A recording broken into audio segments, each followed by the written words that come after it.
All right. Our first guest today on the V1, we're calling it the V1. Our first guest on the V1 Videographers newsletter is Ethan Gill. Ethan is a documentary filmmaker based in Bloomington, Indiana. He captures photos and videos for strategic communications, social media, and marketing for Indiana University. And when he's not freelancing, he volunteers his time at the Archives of African American Music and Culture, co-directing the award-winning series AAAMC Speaks. Is that how you say it? AAA? Triple AMC. Yeah, we love Triple AMC. I think it just that's got more smoother, consonants, yeah. more consonants in it, you know.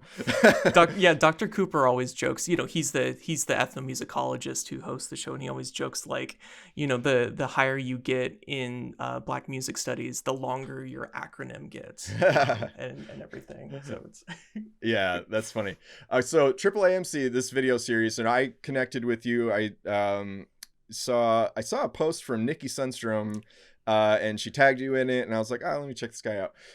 And then we connected, and you sent me this video series, and I was super impressed with, you know, because there's such a range in college, you know, video. You know, you have the people who have like really like been doing this a while and have a very refined sort of palette for documentary type video work, and then you have the people who are someone was just like, hey, you've done some social media posts before, here's a camera, you know, so you never know what you're gonna get. Like when people send me links, and I was like, I watched this, I was like, oh, he's for real. So yeah, what I loved about these, and we'll talk, and I'm gonna put the Mickey Tucker example in the newsletter, and we'll just unpack that one just because it's a shorter one. But what I was really impressed with was just the quality of storytelling. The thing that stood out to me about the videos was like how much personality they had, like the editing, the handling of pictures, the music, sound design, all this stuff. So before let me stop talking. Welcome, Ethan. Thank you. Yeah, I'm so glad that you're throwing in Mickey's story like into this, because I actually used my holiday break to put together his feature. We're actually doing the preview video that you're looking at it's like a 5-minute teaser that we played during the concert where we premiered his life's work, which is like this. So Mickey's this jazz musician. Well, you know, the music commonly referred to as jazz. He's a musician that's played with a whole bunch of different names. Like, you know, you've got Art Blakey, you've got the Jazz Tet, you have Rahsaan Roland Kirk. I mean, if you're into this genre, you'd be like, how do I not know his name? And he wrote this score in 1978, a 70-piece orchestral suite with a saxophone quartet, which was very few people have done that. Maybe like Duke Ellington. But he wrote this and he thought he wasn't going to hear it in his lifetime. But then when he and his wife Sheila found out about Triple AMC, this archive at IU, they were like, wow, his story will be protected.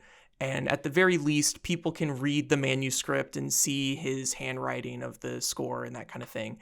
But Dr. Cooper, the director of the archives, took it one step above.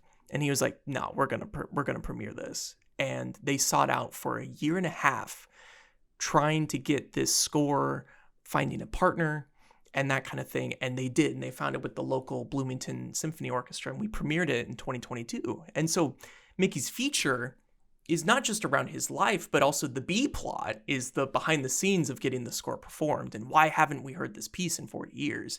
And I think that comes back to your question of like the personality in these pieces, is that we're really letting the research and letting the people that these archives are about speak for themselves, and like not interjecting any outward agenda, you know, from the university or from even ourselves as individuals, and just letting those stories kind of unfold and then letting people draw the conclusions themselves. Because that's what a good researcher does.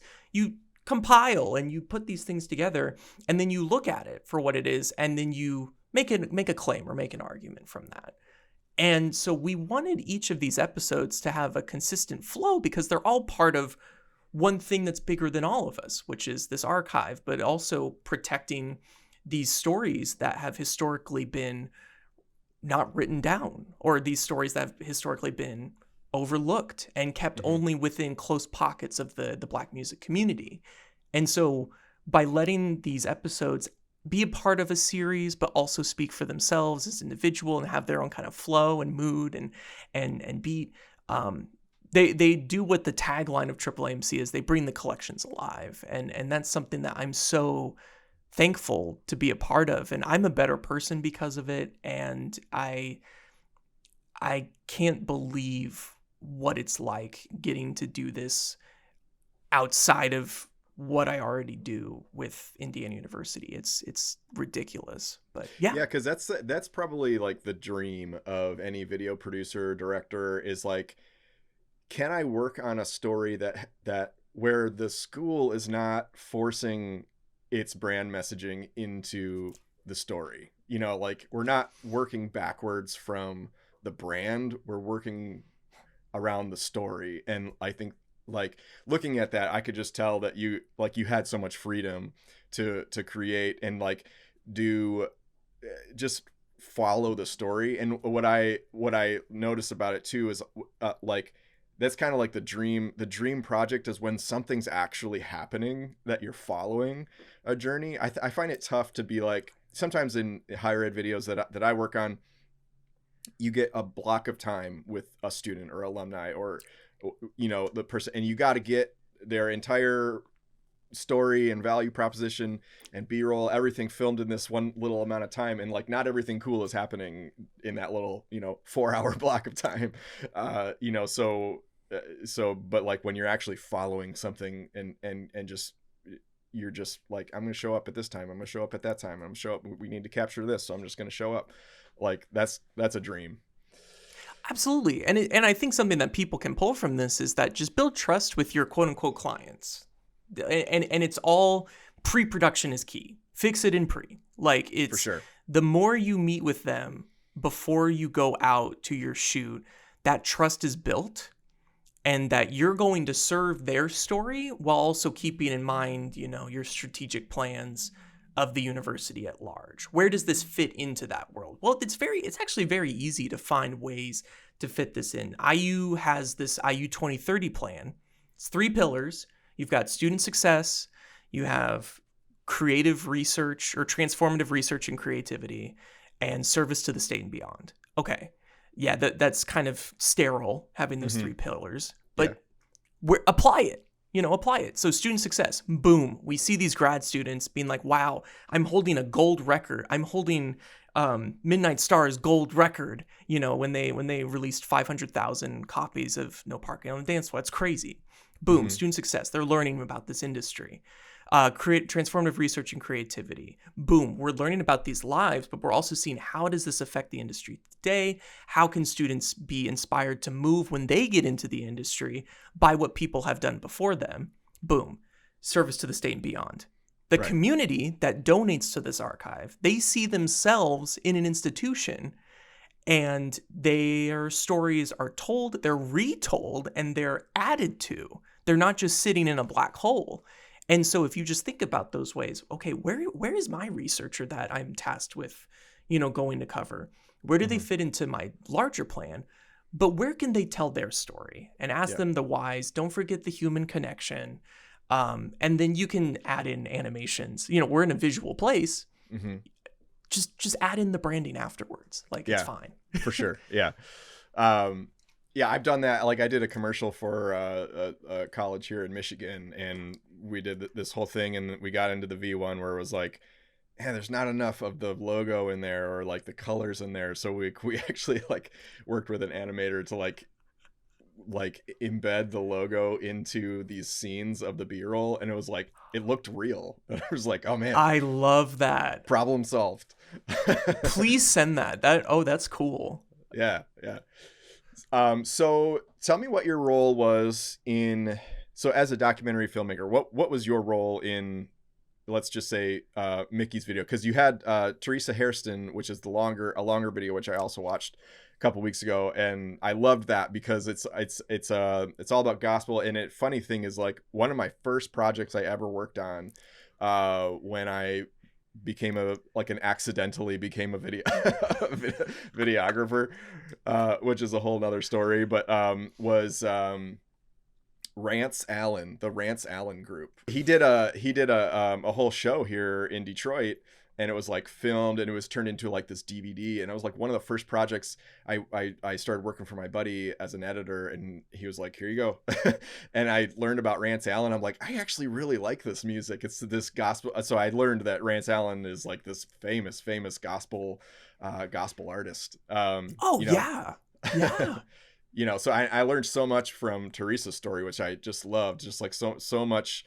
And it was just so engaging, you know. I think just the way that you guys edited that and kind of like really focused on the story, and it didn't have much to do with, you know, the university. It was really just get sucked into the story. Was like, man, I learned so much even more about gospel music, and it was just cool to see like kind of that full circle moment of like, oh yeah, you know, that was like some of my first, you know, beginnings in video. Tell me about like, you know, your role with the Mickey Tucker video. Like, what was your team like? Were you leading? Were you directing it? Were you the editor? Were you filming? What was your role? Yeah, when we started Mickey's story, I was co-director of the documentary series. So it started out as that. As co-director with that, you have Haley Semyon, an incredible videographer, editor, who also works at IU. At the time when we were both at the office of the provost, a lot of jargon, but at the time when we were at the office of the provost, she was the production manager, part-timer, working with me and the student interns. I was the full-timer multimedia specialist for the provost office. But we both became equals and became co-directors for this documentary series, this specific project. We had 4 student interns, both like, you know, 10 to 25 hours. One was a graduate student intern. They were all learning multimedia, some of them from journalism, some of them from folklore, some of them from engineering, you know, cybersecurity, that kind of thing. So a great variety of people. We started out, we were just covering Mickey's story, and we were making the video as, hey, if we can't get this played, at least we'll make a story about him, and then it'll be a plea, you know, to get his piece played. Be like, look how cool this story is. Look how powerful and meaningful his life is. We owe it to him. He's done the work. Let's do the work. Yeah. While we were making the video and just telling that story, we had to push the brakes on it, because then we got a yes. And the symphony was like, oh, hey, we're a local symphony. We're in. We're really interested in doing this. That's cool. And so while Triple AMC was fostering a new relationship with this local community partner, I was like, oh, shoot, now I'm going to become a technical director of a live event. Yeah. While also directing a documentary, and then also editing a teaser piece leading up to this now existing concert.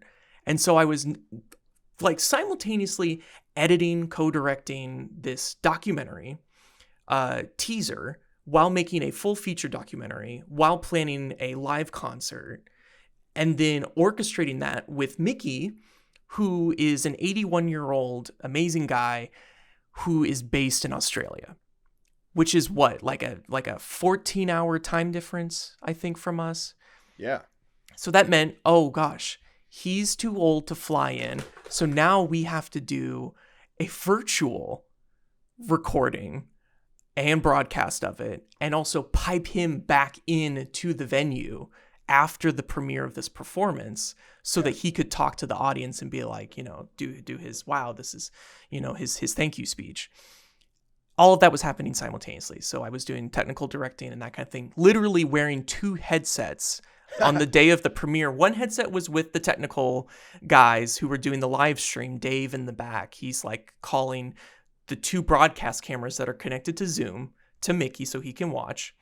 My other headset is with the student interns, telling them, okay, I need someone to go get this shot of the percussionist right now. Go, go, go, go, go.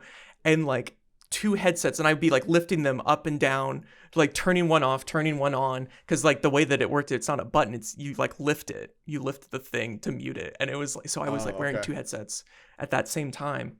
We did that, and then now I'm editing the feature after we edited the broadcast So it's been a lot of fun hats, and then getting to animate things in that too, working with Ashutosh. He now works at TikTok after he graduated, but he was one of the animators that we both spearheaded different animations. So you work on one thing, I work on another. And one of those things that I wanted to say to people who are looking for nuggets of where they can do this themselves is when you're working with your clients, get them the materials get materials from them as soon as possible, like JPEGs, but ask for TIFFs, but JPEGs or even PDFs that you can then convert, to high-res JPEGs and that kind of thing of these materials. Scan them, because that's where the personality comes out. You see Mickey's handwriting. You see his voice on the paper. Yeah. And what can you do with that? Where do you see the motion in his penmanship that you can animate it? Or where can we have the paper fly in? Think about the physical item itself. If I'm going to have, a sticky note, when you paste it up on something, how does that look? How does it sound? Thinking about it in the physical realm, how can we then recreate that digitally? And so we would throw ideas out at each other, kind of work with those things.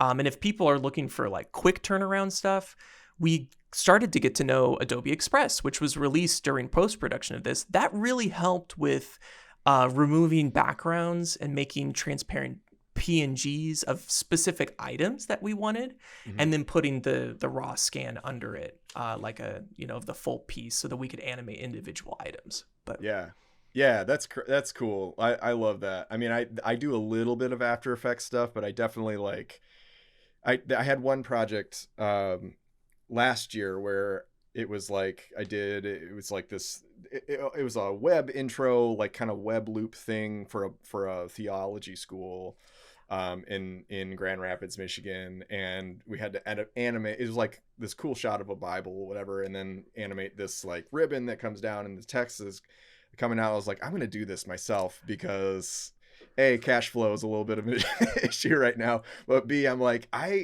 my entire career I have been like determined to learn After Effects, and I forget everything every time I go to use. Anytime I try to like animate an object or text from behind a mask, I'm like, oh, I know how to do this, and I go in and I'm like, I gotta Google this. It's a whole new language. Yeah. What inspired that motion of the Bible when you looked at it? Like what made you think like, oh, I want to do it this way? Well, it was storyboarded out by the time it got to me. So they wanted it to be this push in on a Bible, and kind of like real, and sort of like we had this, we had haze, so we had like a spotlight, so you could kind of see this beam of light coming onto the Bible, shining, illuminating the Bible, and that would just be like the plate for the animation of the ribbon and the text, because that was all their branding and stuff like that. So when people go to the site, they're met with this 10-second sort of little scene, and then they go into the site. But yeah, it was cool because it was the only project that I've ever gotten to spend that much time on one shot. We spent my DP Mike Mullenix and we rented a little studio locally here. Client came across the state from Grand Rapids, and we just, the three of us just spent the day together, like perfecting one shot. Just one little push in shot, because it had all this timing with the light and like swinging the beam of light in and stuff like that. But yeah, anyway, that was, as a side note, that was just a fun project. Sometimes most of my work is like there's never enough time. And this was like, Mike and I were like, holy crap, like a whole day to get one shot. This is amazing. Oh my God. Yeah. Knowing when to abandon something. And it's like, the heart is there, as long as the heart is there, then it's good to go. It's good to ship out. You can add in different layers, like, dust animations and light leaks and that kind of thing, and really make it pop. But as long as the story gets to the people, that's what's key. Yeah. Yeah. What I liked about too your editing style is, did you edit the Mickey piece? Yes. Mm-hmm. Yeah, and it's like this jazz. It has it's like a music piece in itself. Like it sort of mimics the piece that you're telling the story of, and it's got this sort of these moments of like it's just bopping along and staccato kind of moments, and then other kind of thing. And it's like, this is so cool. I mean, like that's the stuff that I love to edit, where you can you have somewhat of a voice. You have a voice in pre-production. You have a voice when as a director when you're filming it, but like the ability to have like a story that lends itself to just really being able to create something artful and have a lot to play with, like in the editing part, is like super fun for me. You know, not everything really lends itself to kind of like a cool like personality like that, but I thought this was like such a great handling of this opportunity to tell this story. It was like, just the editing was just like super, it complemented it super well. Oh man, thank you. I mean, it was so tricky at the beginning of it all too, because it's like, how do I put all of this together? I edited that in 3 days. Wow. And it was, but it's about 10 months of filming, you know, and it's like, you know, cutting back in, you know, we do the news reveal at the end to Mickey where he finds out this whole thing is actually happening. And a lot of it too, we were like, well, this might not actually happen. And then it did.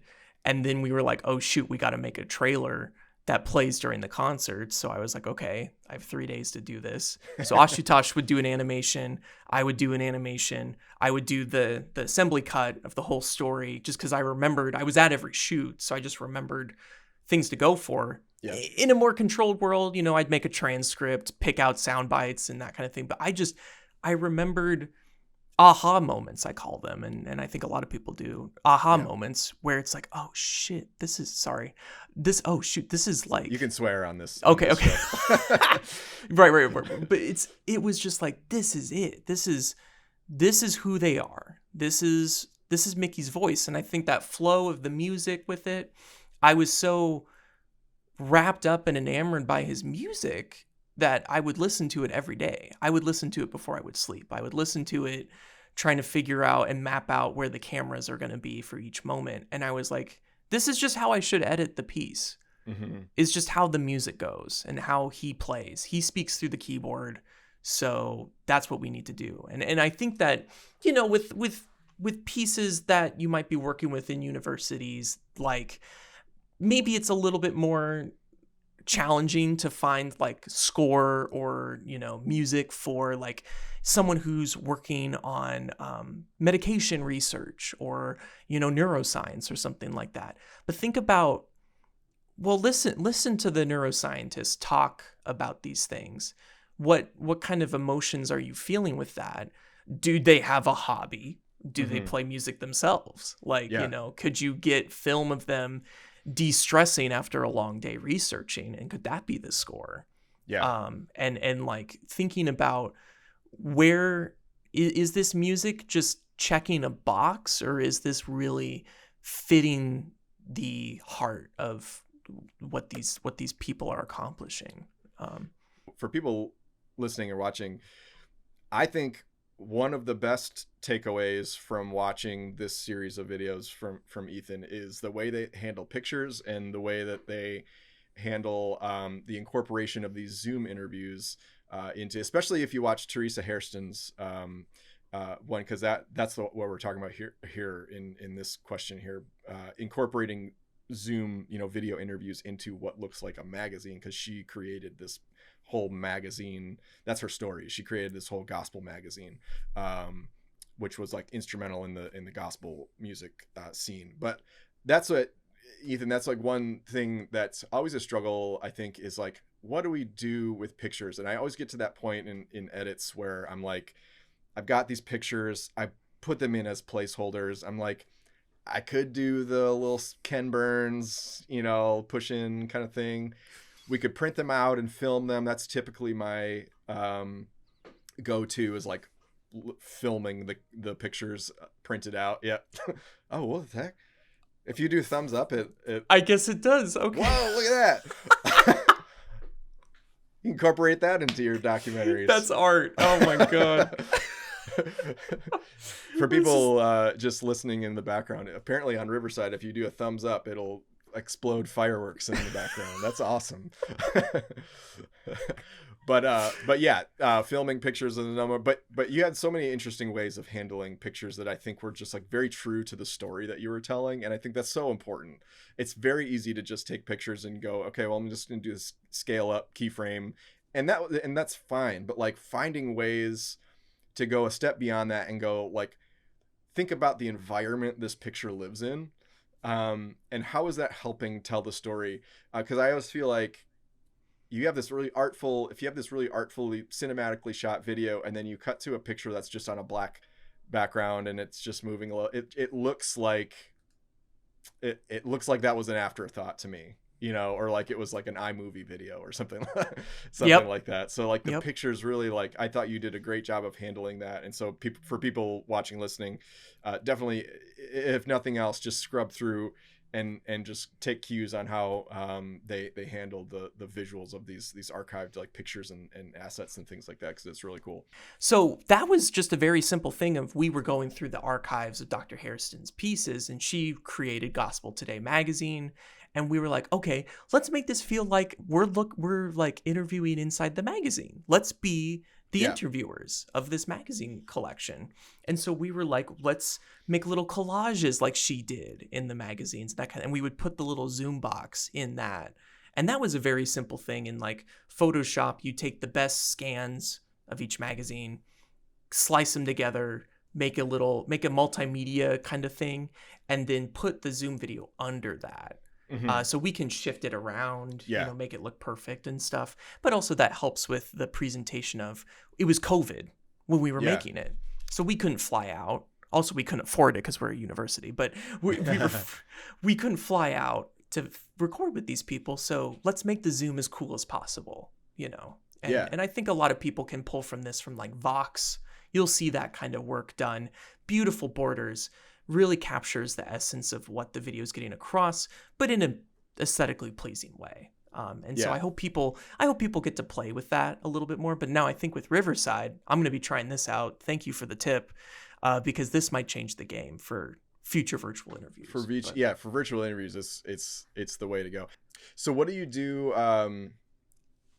What do you do as for like freelance? Because you mentioned you freelance. So tell me about your filmmaking life outside of IU.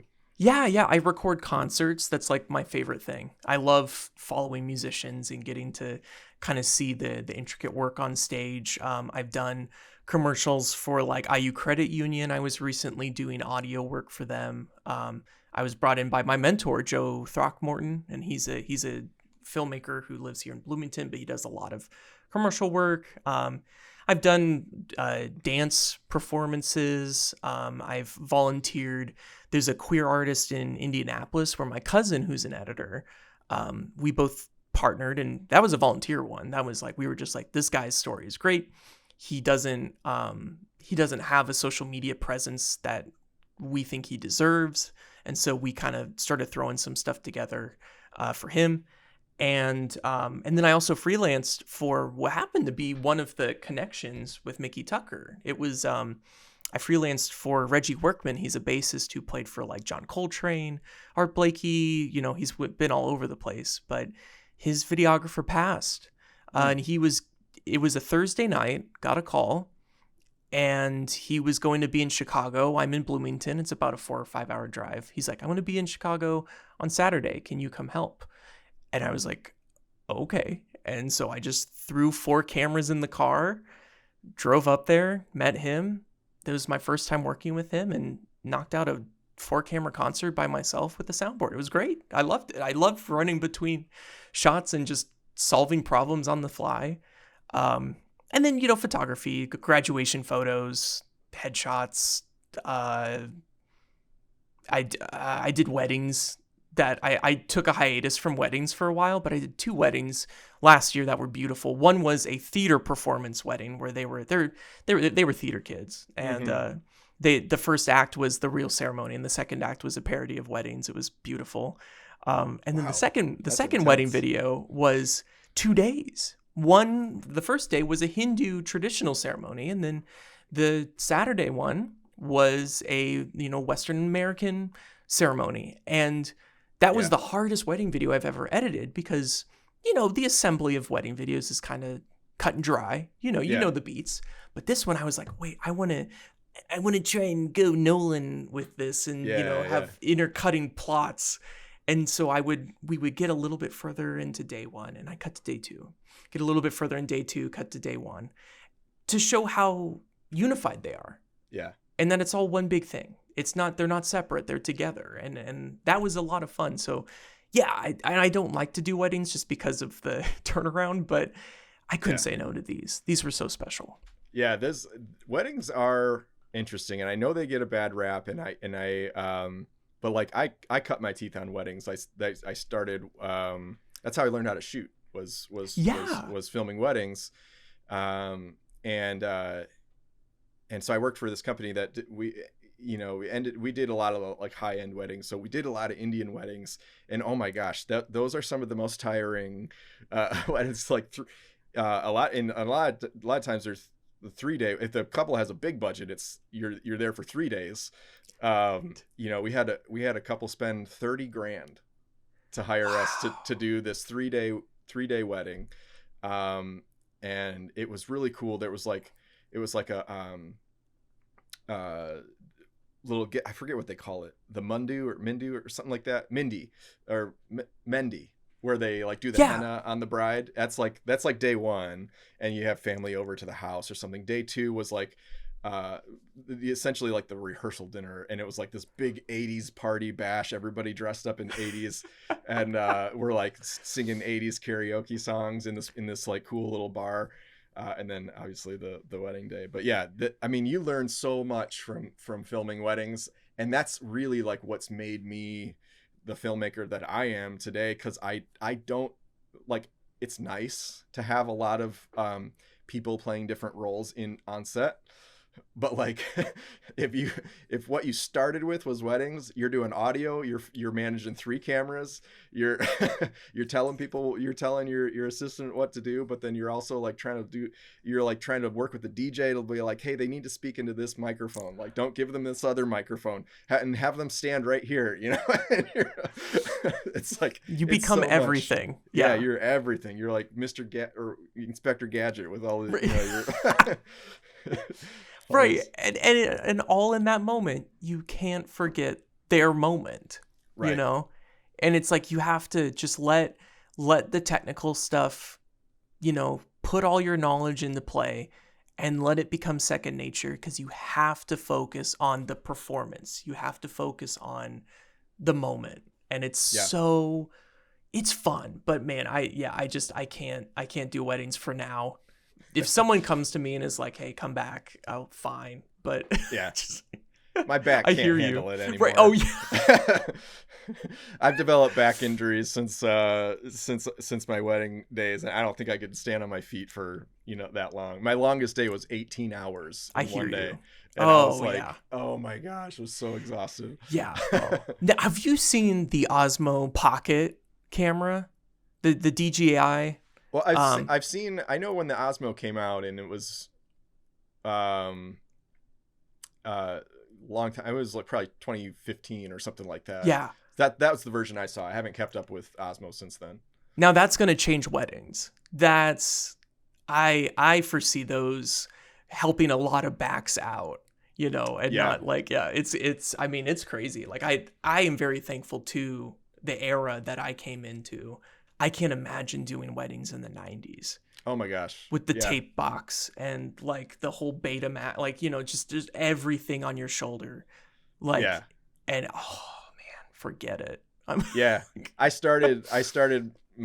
stumbled into video right at the beginning of the whole DSLR revolution. So that's all I've ever known. That's awesome. I can't imagine editing, like literally cutting film, and like dealing with film on a shoot and all this stuff. It's just crazy, especially for a wedding too, where it's just like go, right, right.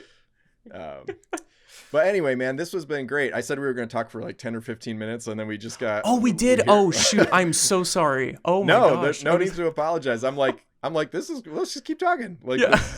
so we'll see what our audience tolerates here. Oh yeah, that's right. Yeah. Well, Ethan, thank you so much for being on the show. I don't know if this is a show, but this is the first. Hey man, I think it's a show. Yeah. It's. Thank you for being the inaugural guest here.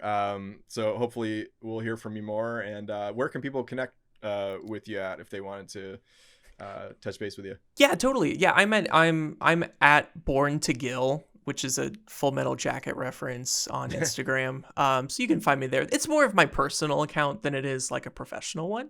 And that's like, it's like one of those 2024 resolutions of mine is to really beef up my social media presence. I'm really excited to try this out. I'm kind of an under the radar person.